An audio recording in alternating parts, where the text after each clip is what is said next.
আমরা অনেক দিন ধরেই একসঙ্গে আছি সম্পর্ক নিয়ে জয়া আহসান। এপার ওপার দুই বাংলার জনপ্রিয় অভিনেত্রী জয়া আহসান ক্যারিয়ারের সেরা সময় কাটাচ্ছেন তিনি। সিনেমা নিয়ে ব্যস্ত থাকলেও তার ব্যক্তিজীবন নিয়ে আগ্রহের শেষ নেই দর্শক ও শুভাকাঙ্ক্ষীদের। বিশেষ করে তার প্রেম ভালোবাসা নিয়ে জানতে চান অনেকেই।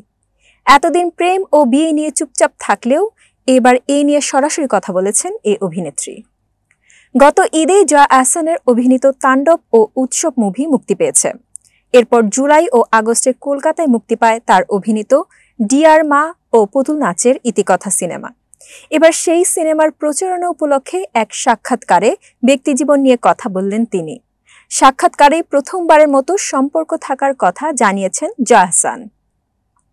এই অভিনেত্রীর কাছে জানতে চাওয়া হয় জীবনে বিশেষ কেউ আছেন কিনা। জবাবে জয়া আহসান বলেন, হ্যাঁ অবশ্যই আছে। মানুষ তো একা থাকতে পারে না, অবশ্যই আছে, তবে সেই মানুষটির নাম তিনি জানাননি। জয়া আহসান জানান, তার সেই বিশেষ মানুষটি শোবিজ ইন্ডাস্ট্রির কেউ নয়, সিনেমা সংশ্লিষ্ট কারোর সঙ্গে সম্পর্কে জড়াবেন না, এটি তার সচেতন সিদ্ধান্ত ছিল, হয়ে গেছে বলেও জানিয়েছেন তিনি। এ তারকা বলেন, আমরা অনেক দিন ধরেই একসঙ্গে আছি, বহু বছর। যে কোনো সম্পর্কে ভালো সঙ্গী হওয়ার আগে ভালো বন্ধু যেন হতে পারি, বন্ধু হয়ে যেন থাকতে পারি, সেটি বড় একটি বিষয়। আমরা তা অবশ্যই করছি। আমার অনেক অত্যাচার সহ্য করে সে। আমি একজন অভিনয় শিল্পী।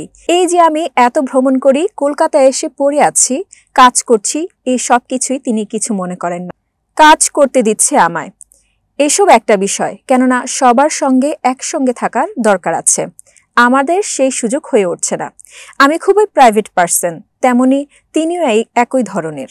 আমরা নিজেদের মতন করে থাকার চেষ্টা করি। এতক্ষণ বার্তা বৈঠকের সাথে থাকার জন্য ধন্যবাদ।